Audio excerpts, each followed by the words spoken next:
It's Burak Aytaç. Warzone and multiplayer Call of Duty have completely different time to kill setting for both of them. To compete in a game, you need to have less variables, and Counter-Strike is much more streamlined. TTK means how long am I going to take in seconds to take down my adversary. Alok A66 is asking. For shooter games, what you have is time to kill, engagement range, and the movement. For games specifically, they are also putting you at the center of everything, and that is beautiful. Yeah, games mean a lot. Let's learn a thing or two about game design today. Jump aboard.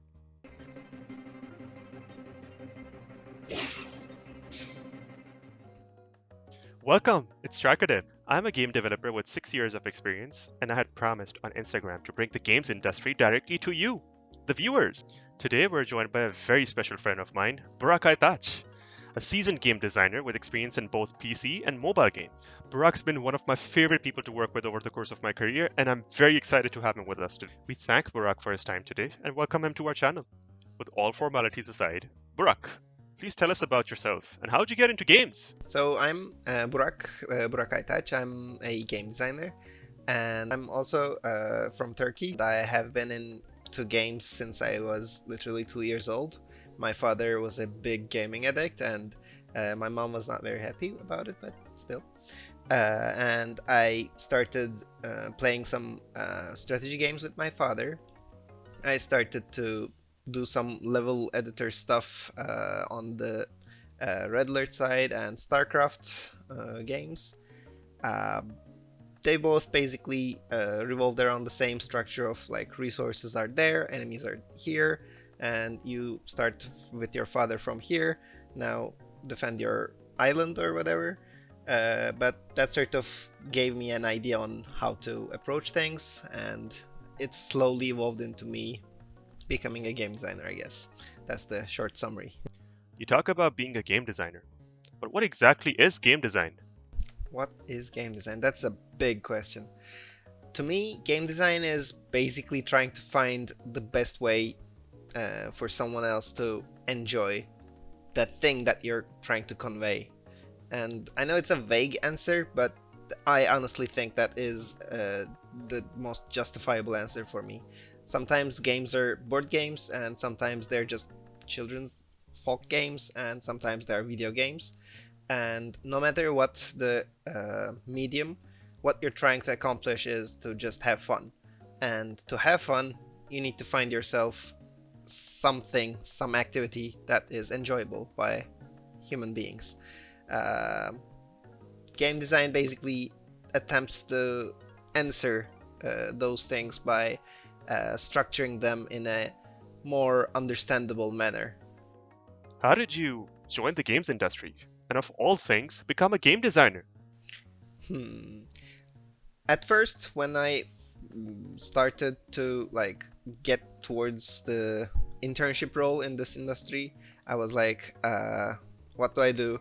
I have to do something that can be more tangible, and that was usually for people like me who graduated from CS, would be the programmer role in a studio, and that's how I started at my first company. Actually, it was a mobile games company. What they asked me to do was basically a cannon game with like cannonballs coming out and just shooting some boxes. When I first started there, they immediately asked me if I actually wanted to be a programmer or evolve towards a designer.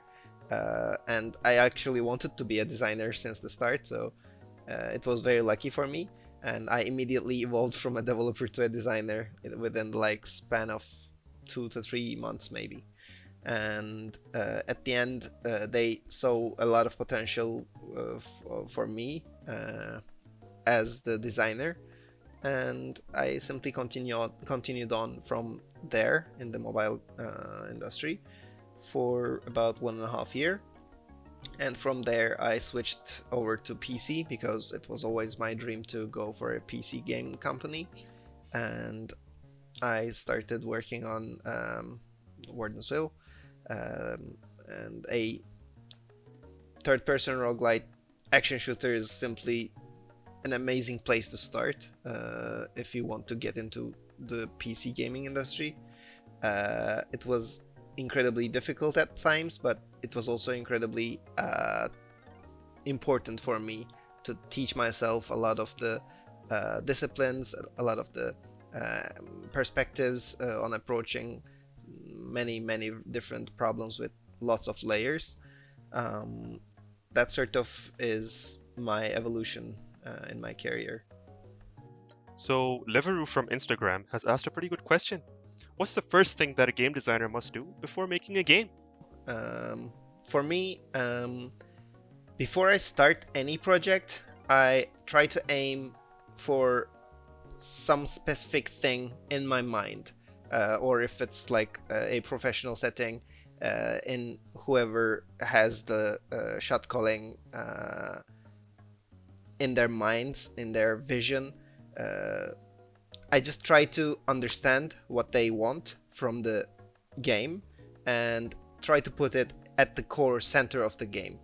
What that means is usually for example, a strategy game, it could be resource management, it could be micromanagement of the units, it could be a mishmash, mix and match of these things. A lot of the times it's usually a balance between two contradicting factors, and you need to find the right balance for that.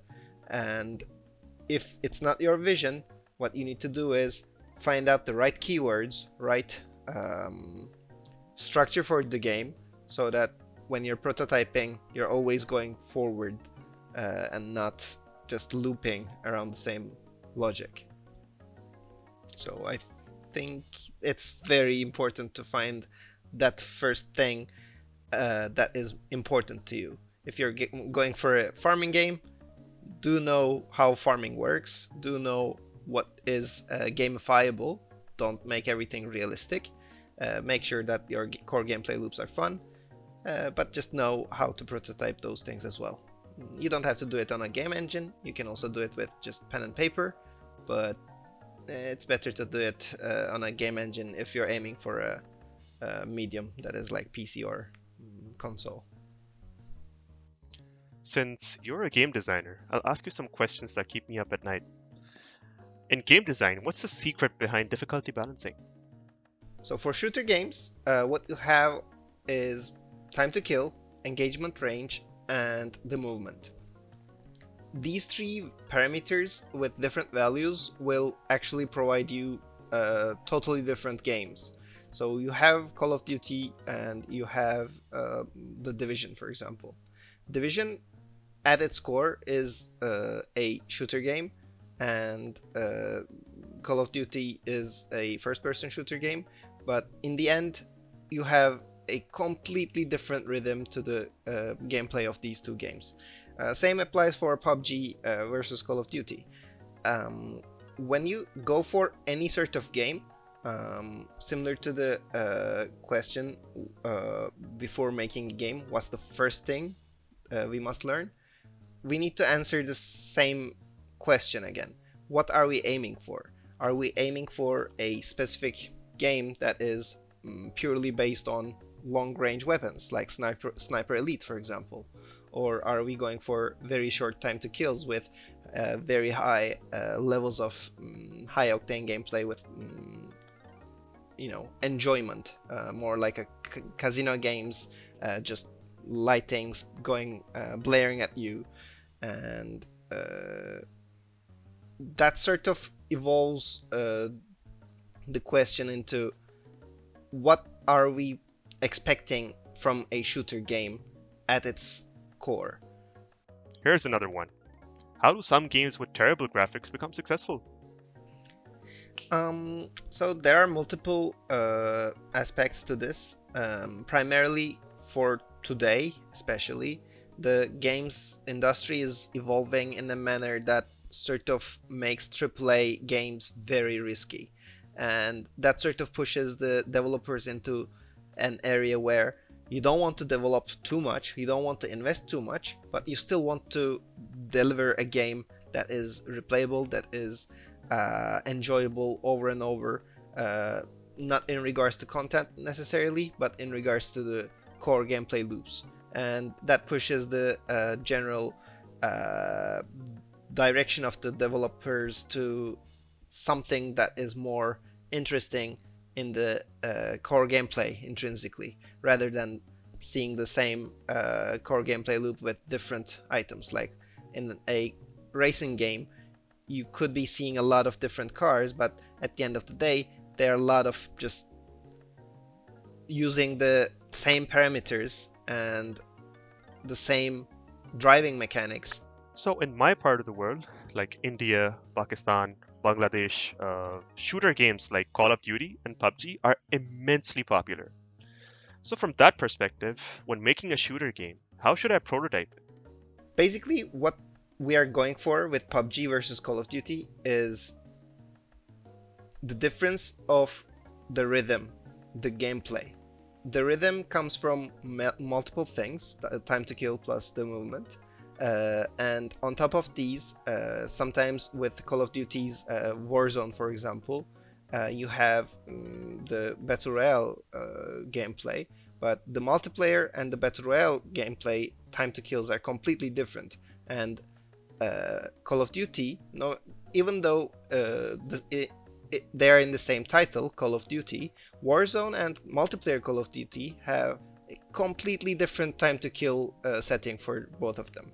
So Warzone time to kills are actually closer to PUBG time to kills, because when someone invests a lot of time into a match, they don't want to lose it by just a simple mistake.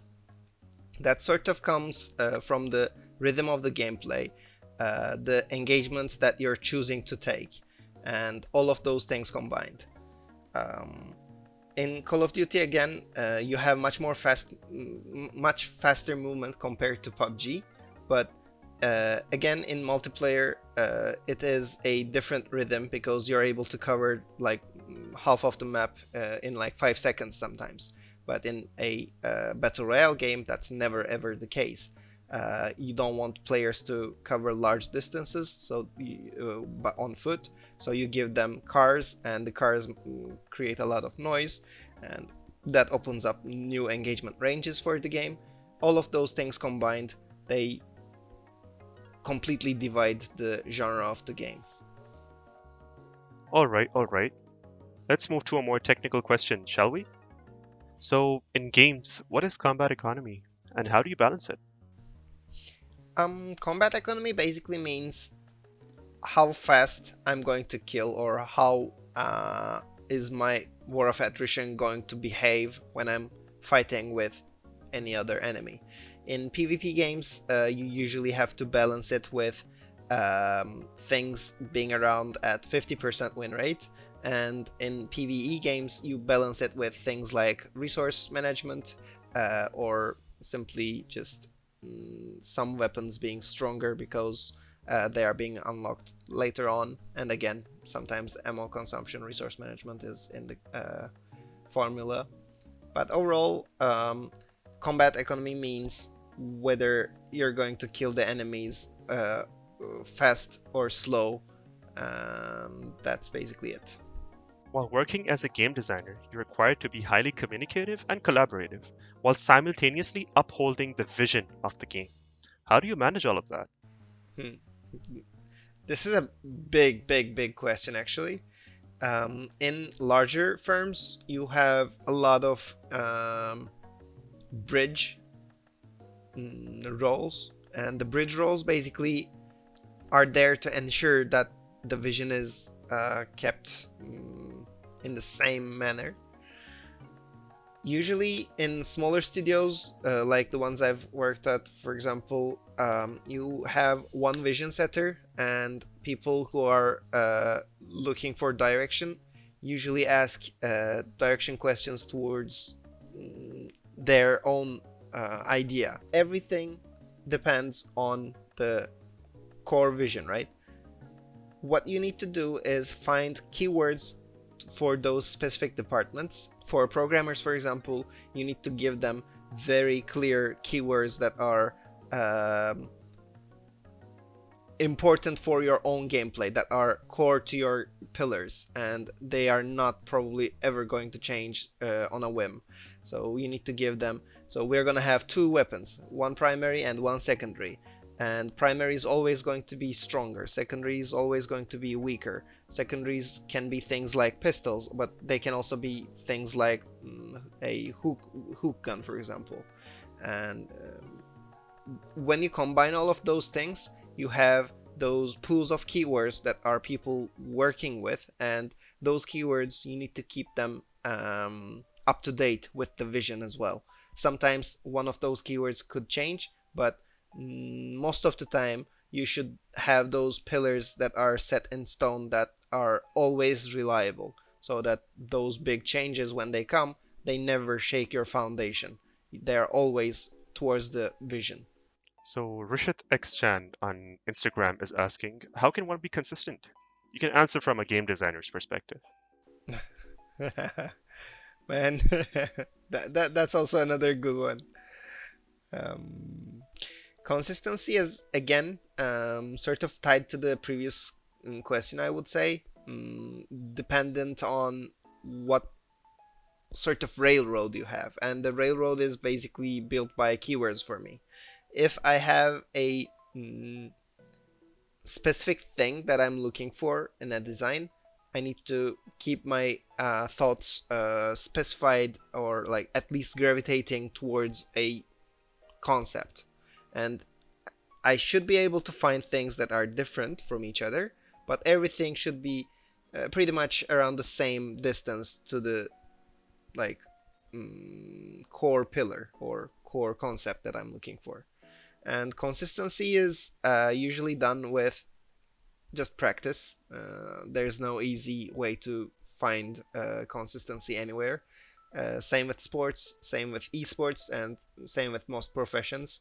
Uh, they're asking you how many years you have in this profession for a reason. They are actually looking for consistency, and even though like the question is nice and simple, the answer is only simple on the paper. Just do the same thing over and over. Uh, you need to do thousand prototypes before you find that right prototype for you, perhaps. And maybe that's how we grow as humans. But yeah, I think consistency simply comes from repeating the same task over and over again. I don't know if there's an easy answer other than this. And if there is, please let me know. As a games professional, what do games mean to you?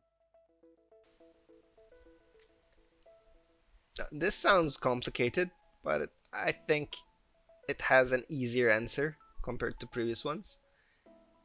Games mean a way to look at life and just understand it from a different perspective. Games revolve around rules, and those rules that we set, they're not necessarily based on the reality. Sometimes you have like chess, for example, and there are like squares on it, but the squares don't really mean anything in real life unless you put each of those on a grid and on a map, and then grid out the map, and then actually put your units on it.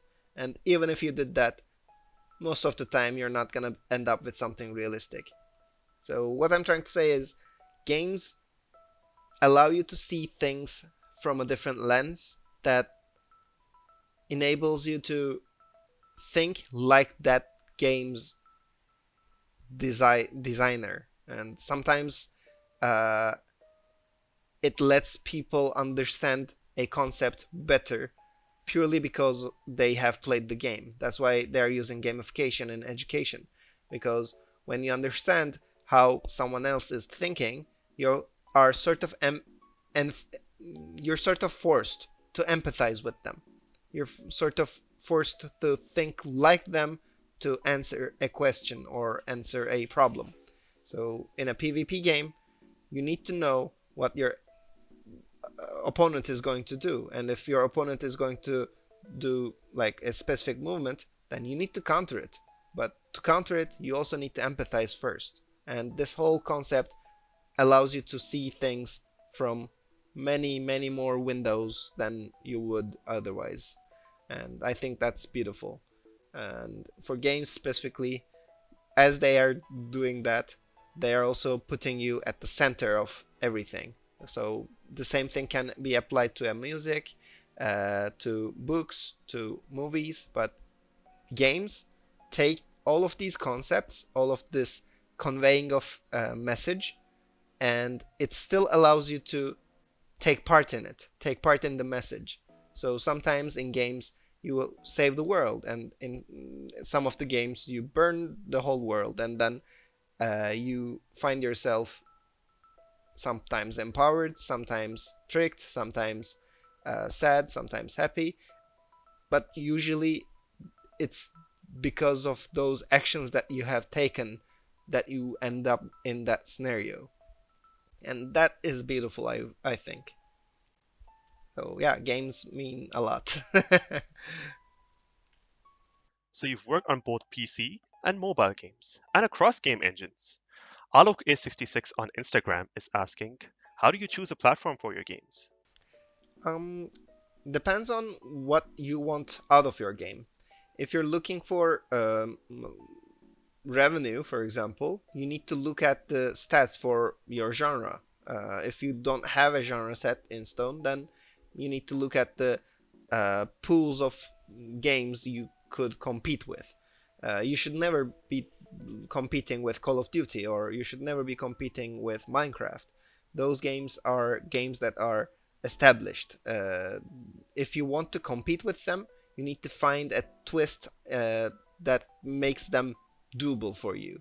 So the best game in the world, thought out, conceptualized, and sort of like maybe made into a GDD, is still not a game. It is still, at the end of the day, a concept. If you don't have the means to create a game, then it's worthless if you're looking from a product perspective. What you're looking for basically is the answer to that question. If you want to make a match 3 game, you're not gonna find a lot of players on the PC market. And if you're going to look for, I don't know, a simulation game, most of the times you're going to find your reliable players on the PC side rather than the mobile side. Depends on the simulation, depends on the genre that you're going for, of course, but at the end of the day, know what you want out of your game and do your market research accordingly. If you're looking for casual games, for example, mobile games are usually your go to market. If you're looking for more complex games with immersion at its core, most of the time PC games are your go-to, or console games are your go-to, because think of it from your own perspective.